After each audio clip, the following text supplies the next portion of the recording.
1.32 लाख करोड़ रुपए हर साल लिए जाते हैं। ये एजुकेशन सिस्टम की गलती थी और ये देश के लिए सही नहीं है। दबाता है, कुचलता है। ये आपसे पैसे लेने का सिस्टम है, ये सिर्फ शिक्षा देने का सिस्टम नहीं है। ये एग्जाम के बेसिस पर आपसे लाखों करोड़ रुपए छीनने का सिस्टम है। थोड़ा सा मैं आपको इसके बारे में बताता हूं। यहां पे सारे के सारे लोग इस सिस्टम से निकले हैं। Public schools, public sector education Hindustan में ना के बराबर है, खत्म कर दिया गया है। वहां पे आपको टूटा हुआ पब्लिक स्कूल दिख रहा है। यहां पे प्राइवेट स्कूल है। आप प्राइवेट स्कूल में गए, आपको प्राइवेट स्कूल ने कहा कि देखिए हम ठीक से अपना काम नहीं कर सकते हैं, आपको ट्यूशन की जरूरत होगी। प्राइवेट स्कूल में आपने पैसा दिया, ट्यूशन में आपने पैसा दिया, और फिर एग्जाम्स आए, सीबीएसई एग्जाम हुआ। आपने अभी देखा होगा सीबीएसई एग्जाम में करेक्शंस में प्रॉब्लम्स आई। उसके बाद आप आगे बढ़े, कॉलेज की ओर गए, कॉलेज में फिर से रीवैल्यूएशन हुआ। कॉलेज में आप गए, कॉलेज आपसे कहता है ठहरिए, हम अपना काम ठीक से नहीं कर सकते हैं, आपको कोचिंग की जरूरत होगी। आपसे पैसा फिर से कॉलेज जाने में लगता है, कोचिंग देने में लगता है, स्कूल में यूनिफॉर्म बनाने में लगता है, हॉस्टल का लगता है, और फिर आप आते हैं सबसे बड़ी दीवार के सामने। 5 एग्जाम, लाखों लाखों करोड़ रुपए आपके जेब से खींचा जाता है, आपके परिवारों के जेब से खींचा जाता है। प्रॉमिस क्या है? प्रॉमिस है 5 लाख रुपए दो, 10 लाख रुपए दो, एग्जाम करो और हम आपको रोजगार देंगे। प्रैक्टिकल बात है। आज स्टेज पे जो लोग आए वो अपने बच्चों को आईआईटी, आईएएस, आईपीएस क्यों भेजना चाहते हैं, इंजीनियर क्यों बनाना चाहते हैं? रोजगार के लिए कि स्टेबल जॉब मिले, बेरोजगार ना हो। माता पिता ने कहा हम चाहते हैं कि हमारी भी देखभाल बच्चे कर पाए। तो ये एक प्रकार का कॉन्ट्रैक्ट है। हिंदुस्तान का एजुकेशन सिस्टम आपसे कह रहा है school, college, uniform, tuition, books, ये सब आप दोगे, लाखों करोड़ रुपए आपके जेब से निकलेगा और फिर आपको हम स्किल्स देंगे और रोजगार देंगे। हेलो सर, मैं नरेश कुमार मावर। मैं एक प्राइवेट सेक्टर से मेडिकल होलसेल मार्केट में जॉब करता हूं। ये मेरी गुड़िया है, यूपीएससी करना चाहती है, पर आज का जो सिस्टम है बहुत गड़बड़ है और मैं चाहता हूं उसको मजबूत करने के लिए राहुल जी सर जो भी नया कदम उठाना चाहे हम उसके साथ हैं। मगर आप एक बात बताइए। जी सर। अप्रोक्सीमेटली उन्होंने हमें बताया अप्रोक्सीमेटली 5 लाख। जी सर। 1 साल का? बिल्कुल सर। जी सर। 1 साल का? बिल्कुल। तो आप ये कैसे करेंगे? रियलिटी सच बताइए सर। वैसे तो मेरे पास फाइनेंशियल प्रॉब्लम बहुत ज़्यादा बिग है, पर अगर जो मैंने मेरे दम से मेरा घर बनाया है हो सकता है मैं उसको भी सेल कर दूं, पर मैं मेरा बेटी का सपना साकार करूंगा, ये मेरा दिल से।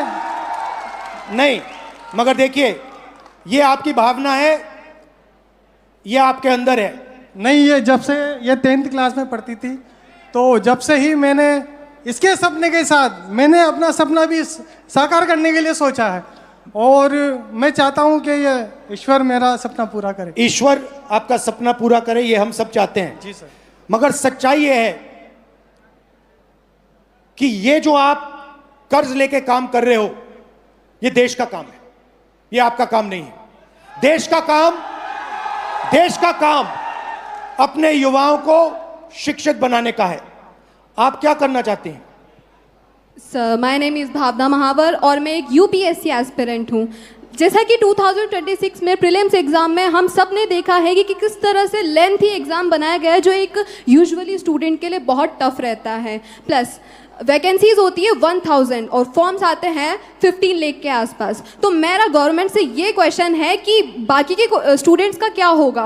1000 वैकेंसीज में 1000 स्टूडेंट्स सिलेक्ट हो जाते हैं, उसके अलावा जो स्टूडेंट्स हैं उनके लिए भी प्लान भी होना चाहिए। ये मेरी गवर्नमेंट से बट आज हमने रूल बनाया है, गवर्नमेंट से कोई सवाल नहीं होगा, पॉलिटिकल फंक्शन नहीं है। बट मैं आपसे सवाल करता हूं, आपके सामने बहुत बड़ा चैलेंज है। आपके पापा कुर्बानी देने जा रहे हैं, आपके अंदर क्या फीलिंग है? आप कैसे करोगी? डर लगता है? यस, पापा की मम्मी की दोनों की बहुत एक्सपेक्टेशंस है और मैं पूरी जी जान लगाना चाहूँगी कि पापा मम्मी के साथ मेरा सपना पूरा हो और मैं इसके लिए पूरी मेहनत करने को तैयार हूँ। बट डर लगता है आपको? कभी डर लगता है क्योंकि ये जो फ्रॉड्स हो रहे हैं, आज मैंने यूपीएससी का एग्जाम देखा। एक स्टूडेंट जब प्रिपरेशन करता है तो एक पैटर्न होता है, एक सिलेबस होता है, उस हिसाब से प्रिपरेशन करता है। लेकिन अगर रिसेंटली उसका पैटर्न चेंज कर दिया जाए तो स्टूडेंट क्या करेगा? 50 to 56 पेजेस का पेपर होता है जो 3 आवर्स में करना पॉसिबल नहीं होता है। वैसे ही वैकेंसीज लिमिटेड होती है, तो इसके अलावा स्टूडेंट्स क्या करें? फिर सीट्स लिमिटेड है और पैटर्न इस टाइप के बनाए जा रहे हैं। इस फ्रॉड में स्टूडेंट्स कहाँ जाए? बाकी बचे स्टूडेंट्स का क्या होगा? इसको बदलना चाहिए। ये जो स्ट्रक्चर है, जो सिस्टम है, ये जो प्राइवेटाइज्ड पैसे खींचने का सिस्टम है, 5 एग्जाम्स में आपकी फैमिली जैसी फैमिलीज 5 मिनिस्ट्री के बजट से ज्यादा पैसा देती हैं। इसको बदलना चाहिए। जी बिल्कुल बदलना चाहिए। यही हम सबका लक्ष्य है। आपका भी है, हमारा भी है, इनका भी है। आप कुछ कहना चाहती हैं? जी सर, मैं ये कहना चाहती हूँ, मेरा नाम पार्वती महावर है। हर माँ बाप जब बच्चा पैदा होता है तब से हर माँ बाप सपना देखते हैं कि उसका बच्चा पढ़ेगा, लिखेगा, उसके खुद के भविष्य के साथ साथ वो भी हमारी आर्थिक स्थिति को ठीक करेगा। लेकिन जो आजकल फ्रॉड देखने को मिल रहे हैं तो उससे बहुत डर लगने लग गया है। कुछ बच्चे सुसाइड कर लेते हैं, बहुत से केस देखने को मिलते हैं। आज हमारे अंदर इतना डर है कि बच्चा डिप्रेशन में आके कुछ कर ना ले, तो रात को हम उठ के देखते हैं बच्चे को, मतलब इतनी कच्ची नींद में सोते हैं कि 2-3 बार तो जाके देखना ही है कि बच्चा ठीक तो है ना। तो हमारी तरह हर पेरेंट्स के अंदर ये डर बना हुआ है। तो मैं गवर्नमेंट से रिक्वेस्ट करूँगी कि ना वो हमारी बात को सुने और जो भी समाधान हो उसे निकालें। कुछ दिन पहले मैंने अखबार खोला और मुझे ये दिखा अखबार में, पता नहीं आपने ये चिट्ठी देखी है या नहीं देखी है? देखिए आपने ये चिट्ठी? ये आकांक्षा ने ये चिट्ठी अपने माता पिता को लिखी। आकांक्षा आज हमारे साथ नहीं है। आकांक्षा ने सुसाइड किया, मगर ये 15 सेकंड आप इस चिट्ठी को अच्छी तरह पढ़िए।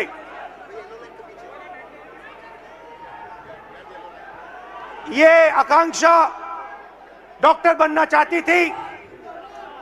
इनके पिता से कुछ दिन पहले मेरी बात हुई।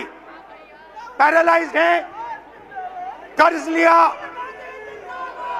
आकांक्षा का नीट का पेपर लीक हुआ और आकांक्षा कहती है, लास्ट लाइन में आपके लिए पढ़ूंगा, सॉरी मम्मी पापा, मैंने सब बर्बाद कर दिया आप दोनों का,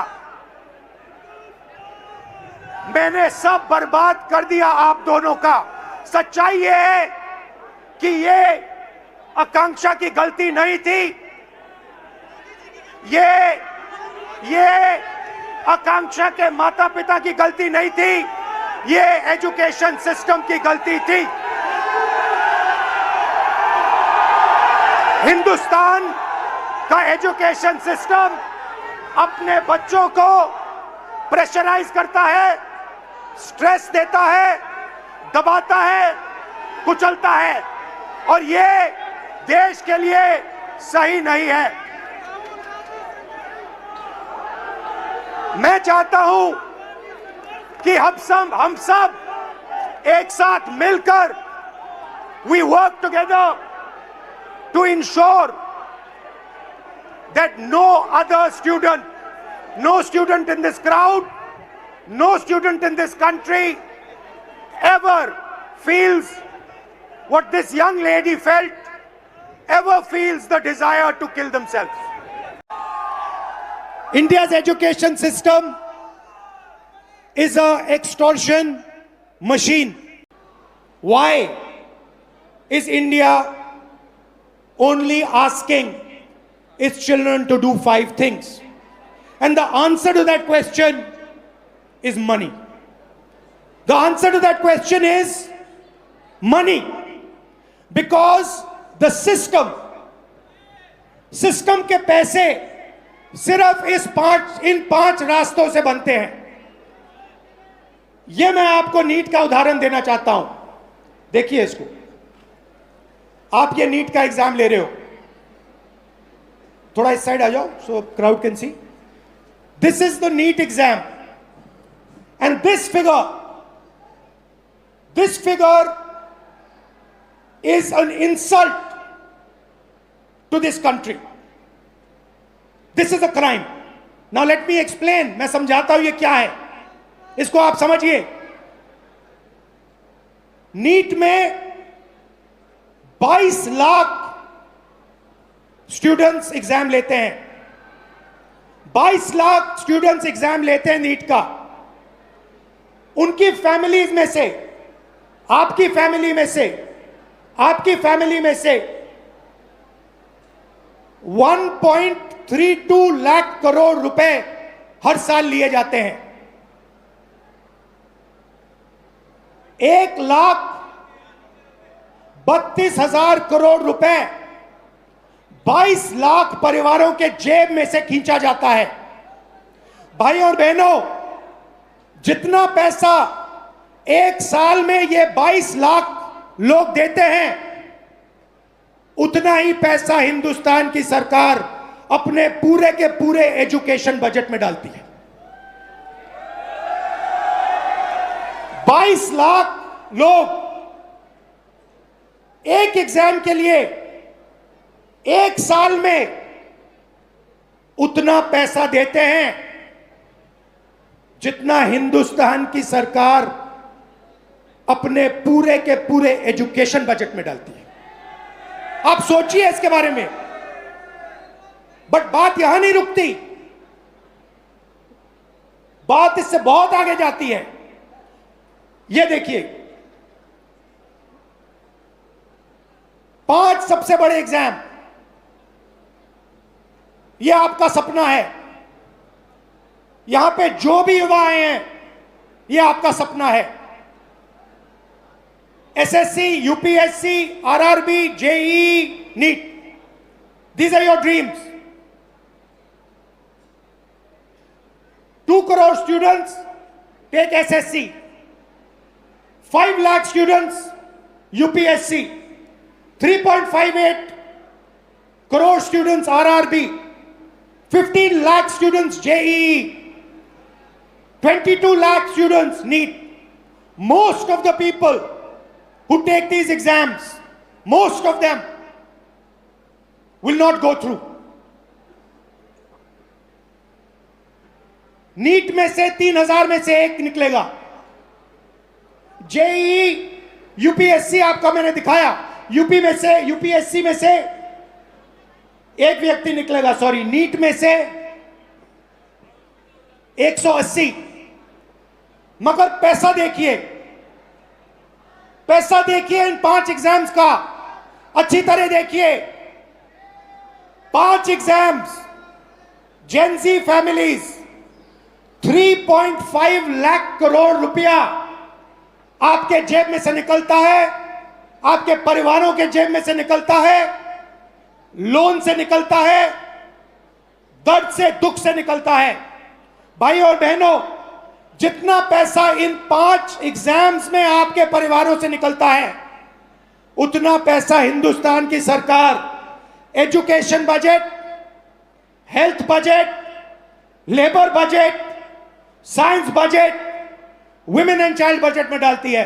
मतलब 5 मिनिस्ट्रीज का पैसा, बजट का पैसा हर साल इन एग्जाम्स के माध्यम से आपके परिवारों के जेब से निकाला जाता है।